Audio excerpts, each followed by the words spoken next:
Namaskar, Salam Sajatra. In the seventh episode of the oral history of Indian diaspora in Indonesia, we are reporting from Bali. In a departure from previous episodes where we have featured people mostly from the world of business, in this episode we feature an economist, a researcher, an academician, Dr. Satish Chandra Mishra, who has been in Indonesia for more than a quarter of a century. Come, friends, let's listen to his story of what brought him to Indonesia and what makes him stay in Indonesia. Mishra ji, if that's okay, I address you as Mishra ji. Please, please. When did you come to Indonesia? I first came in 97, end of 97 to visit, but I've been resident here since 1999. 1999. Yes. And what brought you first time in 1997? Well, first time because the head of the UN system here, Ravi Rajan, invited me to make an assessment of the economy of Indonesia and so on, because they were planning to give a poverty alleviation award to General Suharto, and they were not quite sure whether this was a good thing or not. So I was invited to come and take a look, and because I was working at the OECD in Paris in those days, and we were actually not allowed officially to work on Indonesia because of this dispute between the Portuguese and the Indonesians over Timor. So I came on a freelance, and I made that assessment, and then I went back. And a year later, when the big economic crisis, Asian economic crisis, broke out, I led a large team from the OECD to the region to assess what the OECD members can actually do to help ease the crisis and so on. So we will talk about your Indonesian journey later on. Let us first ask you, where are you from in India? I'm from Varanasi. Varanasi. And what about your education? Where all did you study? Well, I studied in St. Xavier's College, St. Xavier's School, Patna, Okay. for a while. And then my father migrated to the UK, and so we went together. And to cut a long story short, I ended up getting a scholarship at the University of Oxford. So I studied at St. John's College, Oxford, and did politics and economics, law first, and then politics and economics. And then I did a PhD at the University of Cambridge. My college was Darwin College, which was the home of Charles Darwin, actually. Yes. And so that is basically uh, how I studied. But after that, I spent a number of years in India directly. Ended up as teaching in Presidency College in Calcutta and so on, and spent a number of years in India. So you were teaching after finishing your PhD, you taught in India. I taught in Cambridge, and then I taught in India also. Okay. Actually, I taught in India before finishing my PhD because I took some time off and spent time in Patna and Calcutta and understanding the country, improving my Hindi, which is reasonably good. Yes. And so it was a very adventurous time. And this was which year? I came back in '74 to actually work in India, and of course, emergency was the big thing in '75, and so we were in Patna, and then I was in Calcutta all the way till '77, '78. And then after that, where did you go? Well, I went back to Cambridge Okay. because I'd taken time off for the India Okay. thing. I went back. I taught in Cambridge also for a while, and then finished my PhD. And then I went off to the UN for a while, and then to Africa. I ended up as the chief economist of the USAID for Eastern and Southern Africa. So there were 22 countries there. And actually, I was in South Africa time when Nelson Mandela just came out of prison and became president. So that was also an unusual time of seeing a lot of countries in conflict and re-emerging as in new political systems. So USAID took you to Africa, and then when did you move to OECD? I moved to OECD in 1994. 1994. But actually, World Bank took me to Africa. But Okay. I was in Ethiopia. I was the most senior Western trained economist in Ethiopia. But very soon I became the advisor to 6 of their key ministers. And so I ended up basically like the chief economist to the government. And this was at the closing years of the Mengistu period. When the government fell, the new government came in. I stayed on for a while to see how to resuscitate or restructure Ethiopia. I was the principal author of the major economic reforms that took place during that period. And then I moved to Nairobi for USAID. It was a regional office in Nairobi. And the biggest change in that sense was that I went to Somalia during the time when all the 30,000 odd Marines were there, and period of great excitement. And that was an interesting assignment because the American dollar started slipping against the Somali shilling. And everybody was totally shocked. And General Zini, who later on became head of CENTECOM, was the man there, head of the Marine Forces and so on. And also General Howe, who was the military chief of all the American forces, and also General Shaheen, a Pakistani general who was head of the UN forces there. So in that period, trying to work out why the Somali shilling was appreciating dramatically against the American dollar was an interesting assignment. So, hearing you, it appears to me that you have been economic advisors to the bank and to national governments, and maybe Yes. that brought you to Indonesia. Yes. Now, my question to you is that 1999 is just after the fall of President Suharto, and some turmoil in Indonesia. At that time, what brought you to Indonesia? Well, essentially, what happened was that I led this OECD mission. Yes. It was just before the economic crisis gathered momentum, so late '97. And we read out a short paper. We'd already been to the Philippines, we'd been to Thailand, we'd been to Malaysia, and so on. And we read out a short paper for the member countries, but also for the multilateral institutions, basically saying that this looked like post-Berlin Wall Russia, that this was going to teeter, and if it collapsed, it would be a systemic collapse. It would not just be one president being replaced by another. So in that context, we should be prepared for a 20 to 25-year transition. And everybody laughed. We were given a large lunch, all kinds of sarcastic comments on how we didn't have any offices outside Paris, and were asked to go back and enjoy the wine, continue to enjoy the wine in Paris. But a few months later, everything we predicted actually happened. And there was a systemic collapse. And then the question was, how do you manage the political transition in the middle of Indonesia's deepest economic crisis? See, people always thought that the Sukarno period was a period where the economy had collapsed, most severely. But when we looked at the data, it was that year, 1998, where output GDP basically fell from a trend growth rate of 7.2% to a minus 13.4%. So there was a close to a 20% drop, which was more than what the former USSR had. And so what we saw was that not only was a political collapse, which was also rather similar to what had happened in the former USSR, it was a systemic collapse, but it was also in the period of its worst economic crisis. And it was a sudden crisis. In the USSR, there was a slow decline, and everybody was expecting something to happen. Indonesia, it was a major shock. So, my question to you is, then at that time was the period of President Habibi. So, did you just before that? Yes, yes. Okay. And I met very interesting man, Sofian Effendi.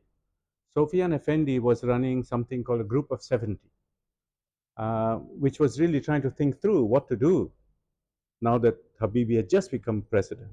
And Susilo Bambang Yudhoyono and all the major generals and the intellectuals and so on were all part of that team, trying to think through what this surprise collapse in Indonesia would bring, and how to manage it, and how to make sure that the country doesn't fragment in a large archipelago like that. That was a serious possibility. And I arrived in the middle of that. I've been asked by OECD, because of the successful earlier mission, to draft a program of managing this transition in the middle of this economic crisis. So, then the OECD mission, when did it end? No, the OECD mission ended after I went back to OECD. And then when did you come to stay? I came back to stay about 4 months later, 4 or 5 months later. Almost end of 99, End early of 2000s. end of 99, early So what 2000. made you come again? Well, because the UN system and a number of bilateral donors had taken a kind of straw poll at who should be invited to come and lead a program.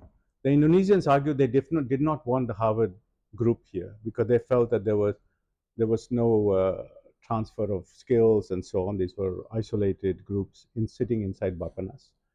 And so they wanted a capacity for independent policy advice. And given all the experience I had of economies in crisis and so on, I was considered the best bet.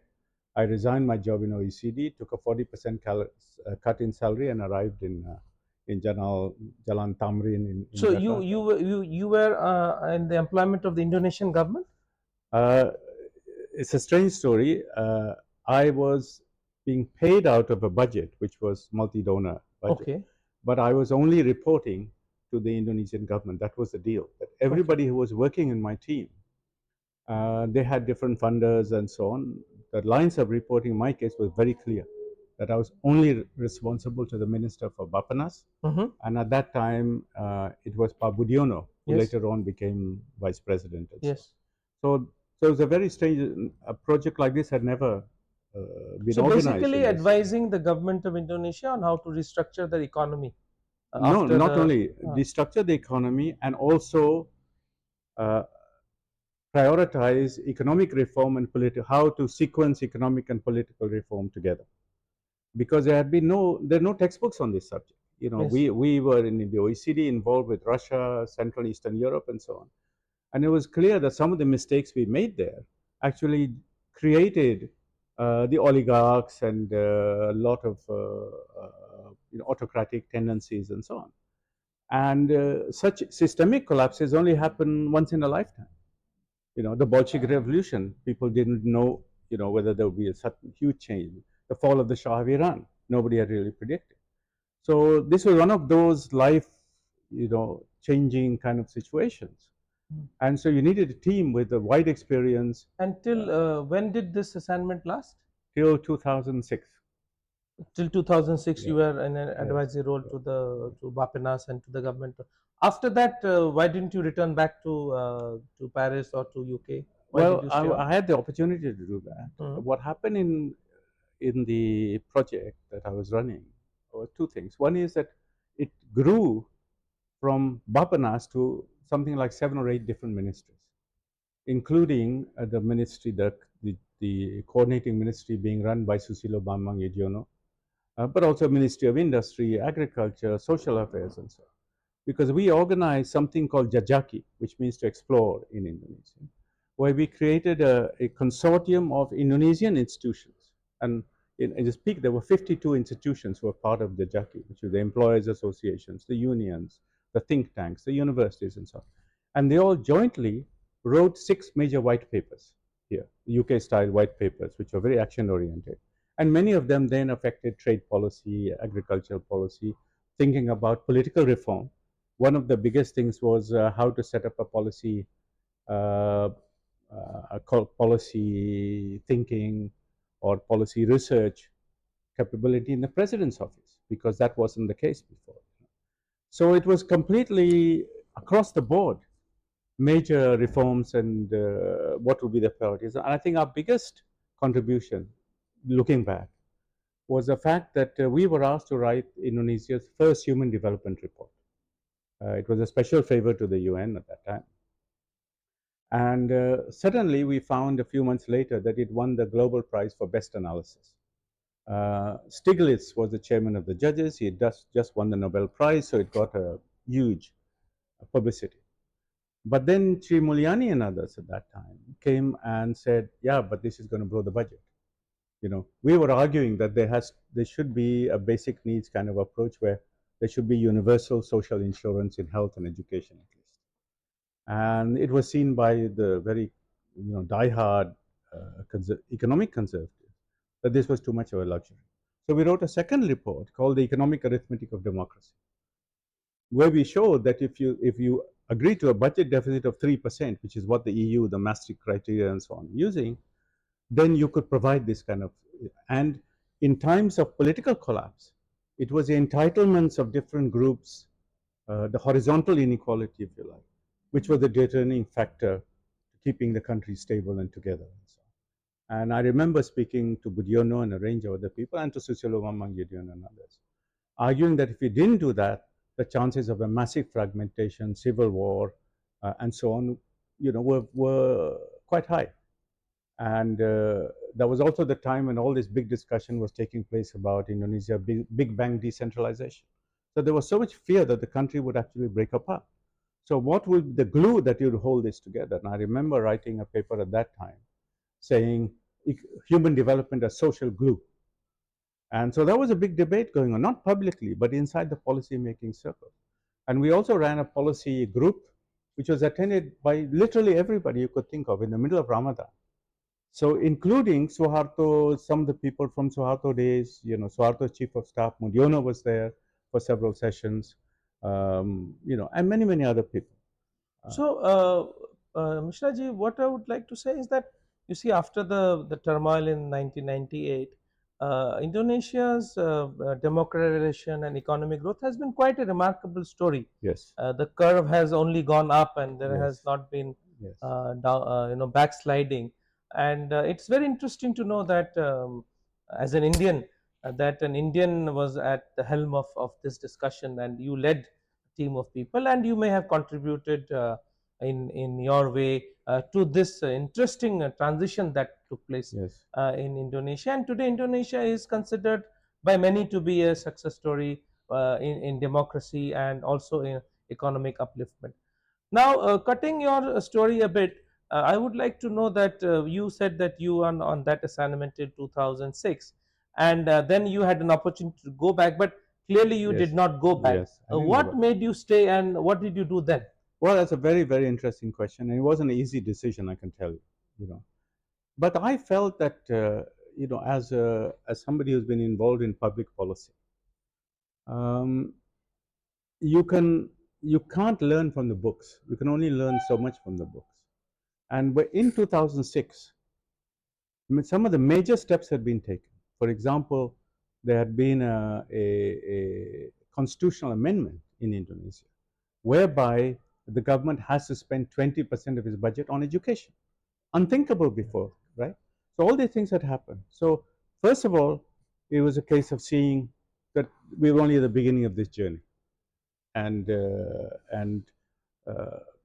were a lot of other things to do, like the speed of urbanization here, the pressure for inter-island migration, and so on. So a lot of new issues came along, which were interesting to me. But the biggest reason was that Indonesia had been extraordinarily good to me. It was unthinkable for an individual, unthinkable, to arrive suddenly in Jakarta, not knowing anything about Indonesia, because I had no background. I literally visited for 6 weeks. And so I remember sitting in the special room at the top of the UNDP building at that time, which was close to the hotel I was staying, till 11 o'clock, 12 o'clock at night, actually reading up on Indonesia. And I wrote quite a lot at that time. And people were just remarkable. I mean, where can you walk into the offices of senior ministers? They come to your house. I mean, my house was famous for having dinners where all these characters stand up. And major debates taking place behind closed doors. And I was treated as a friend. I was treated as an advocate, if you like. And luckily, so much of what we had predicted actually happened. So that also created this. I remember Ali Alatas, who for 17 years was a foreign minister of Yes. became very close friend. And so did many, many other people. Junaidi at Bapanas after Budiono left actually even became a commissioner to the new company that we had set up. So you then decided to stay on and get in and become a consultant here. Well, I created this firm called Strategic Asia. Okay. And to my utter surprise, a number of these people that we had worked with before suddenly said that they wanted to become shareholders. Mm-hmm. So Adrianus Moy, who had been probably the best central bank governor they have ever had, and was also executive director of UNSCAP in Bangkok. August Wijoyo, who's probably the best known reformist general here. These guys all came to me when we were heading this United Nations UNSFIR project, as it was called, and said they're happy to set aside their pension just to come and work in this group because the work was so interesting. And then they stayed on and became shareholders of Strategic Asia and so on. Normally, you have to pay a lot of money to get these people. You know, in my case, they were actually investing in the company. So, what was Strategic Asia doing? Well, what it was doing was, first of all, it was continuing the work that the previous project had done in areas where there was very little known. And one of the areas was, how do you actually establish a strong presidential system with a policy capability and so on, in a situation where the political parties themselves didn't have these research groups and so on. So that was one. But the second thing also was to look at issues of foreign aid, look at issues of investment and trade and etc. With a whole range of subjects which we had. And so in a way, continue the work of this program, but more with much greater independence and with who people we work with, etc., etc. So We will get back to this subject later, but at this moment, I would also like to know your ties with India. Means, do you have family in India? Your siblings, your parents, where you said from Varanasi. So, what are your ties with India at the moment? well, let me start with my grandfather. My grandfather was a principal of the medical college in Banaras Hindu University. He Mhm. come from very, very humble background, but he became the head of the medical faculty there. But he was also, at that time, also close friends with Lal Bahadur Shastri in a range of, and Madan Mohan Malaviya and so on, in the context of the freedom struggle there. And eventually he became the doctor to Rajendra Prasad. He became doctor to Lal Bahadur Shastri and so on. So we had a very strong link with Ayurveda, but as well as allopathic medicine, because his specialty was comparison between these two disciplines and sciences. And he wrote a number of books in Sanskrit. He also used to speak and write fluent Persian. Oh, and so on. So it's a very accomplished. very accomplished person, very well known in India. And your father? My father was in Patna for a while, and then basically went to the UK for higher studies, etc. And he settled there. And he settled there. Uh-huh. And at the age of 10, I basically left to go to UK. And my major achievement at the age of 10 was having failed every single exam, aptitude tests, and so on that you could imagine. So I started life with my only one non-white in group of 700 pupils, being told by my geography teacher, who was also a gym teacher, who said, and this was in Wales, in Cardiff, who said, God didn't give you much up here, boyo, but he made you great boxers. So that was their image of India or Indians. So you have been literally a pravasi your Yes, life. yes, From yes, the age I- of 10, you have lived I abroad, have, and then I have. short stint in India, and then Indonesia. So you set up Strategic Asia that was based out of Jakarta. What brought you to Bali, and when did you come to Bali? Well, I came to Bali in 2018, about 7 years. So between 17, 18. 2006 and 18, you were based out of Jakarta, or I did you based go out of elsewhere? Jakarta. I based out of Jakarta, but I was traveling a lot Mhm. also. And what brought you to Bali? Well, basically because I had two very young children, and I felt that the work that we were doing in Jakarta was ending up at simply looking for projects for major donors. And the weird thing was that when I was actually working with the government, I had tremendous independence in terms of what I wrote, what I proposed. But when I started actually taking up projects, what we found was that we were asked to give independent advice, but the moment we wrote something, then there was a detailed kind of editing of everything, and that's not how I wanted to spend my time. So that was one.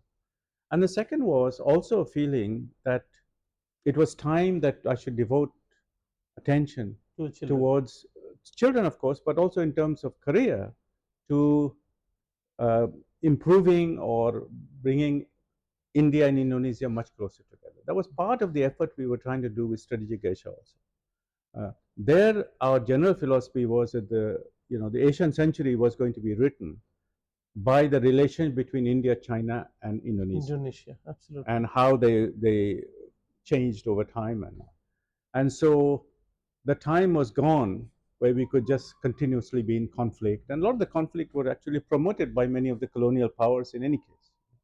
So there was a hankering of that, and my father had always told me, even when I was just got into Oxford, he said, "Well, Nehru studied in Cambridge, and he went back to India, went into politics. Why can't he do it?" And in fact, my trip back to India was to explore what I could actually do. And I had a very fancy flat in Cambridge, overlooking King's College Chapel. And from there, within a month later, I was in A.N. Sinha Institute, next to Gandhi Maidan, sharing a room for the next 5 years or 4 years with Alag Narayan Sharma, who now runs the Institute of Public Policy in Delhi, and we became very close friends. So, there were two chowkis there, and no AC, and very low fan, and we had an iron box in which you put your clothes and so on. So that's how I lived for 4 years. Trunk, yeah. Trunk and hold all, I think. Exactly, trunk and hold all. Travel with trunks and hold all. And sometimes there were up to 6-7 people sleeping on the floor, because when the relatives came from the villages, they had a court appointment or whatever, everybody just slept there. Yes, of course. And so your stay in Bali since 2018, you have some plans for the future. I believe you have set up an institution. Do let us know more about that. Well,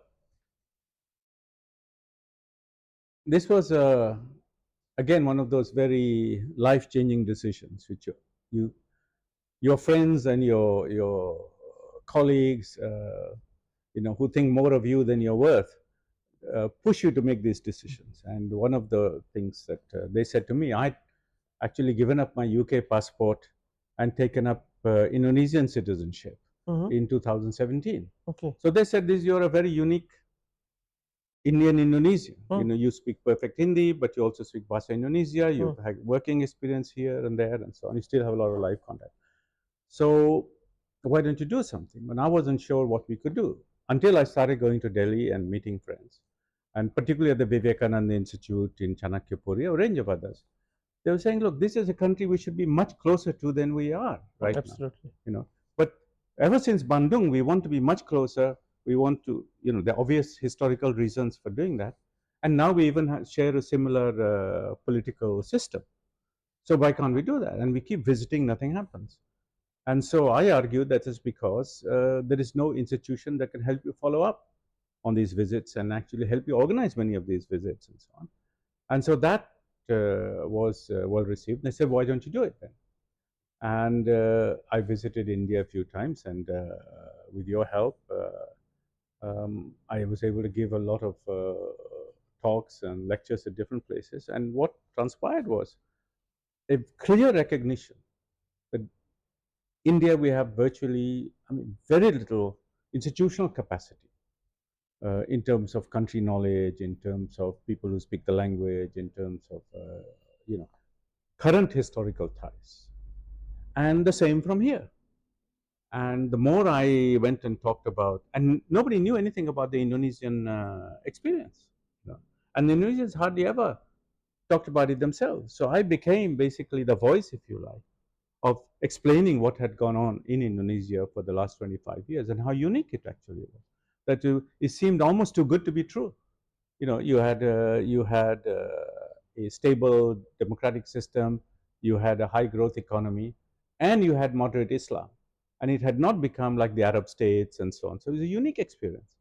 And the more I talked about it, and the more I explained that, the Chinese question also needed to be revisited, there were a whole set of things we didn't really know about China and Chinese in Indonesia, then it created a huge interest. And under that kind of momentum, I decided to set up Arthashastra, and I'm very happy to say that both the curiosity and the support is quite dramatic. So no, I agree with you that currently scholarship in India on Indonesia and scholarship about Indonesia and India is rather scarce, and I hope that Arthashastra Institute fulfills this gap. We get there's a lot of interest in India on about Indonesia and vice versa. There's no doubt about it. But real work, hard work, research, meeting of minds, and doing events which bring together the two countries. I think lot can more can be done, and I'm so happy that Arthashastra Institute has been set up. I wish the institute all the best, and through this interview, I think we can bring to a larger audience. I think the time for Arthashastra Institute has come. There is so much of goodwill on both sides to work closely together, and I'm sure the Arthashastra Institute will be able to support that desire on both sides.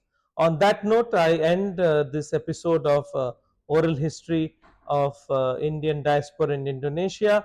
We featured Dr. Satish Chandra Mishra, eminent economist who has stayed in Indonesia for almost more than 25 years and has contributed to the transition, the economic and political transition of Indonesia. And he owes to all of us his experience, which he proposed to share through the Arthashastra Institute. Thank you, Mishra ji, for joining this Thank you. podcast.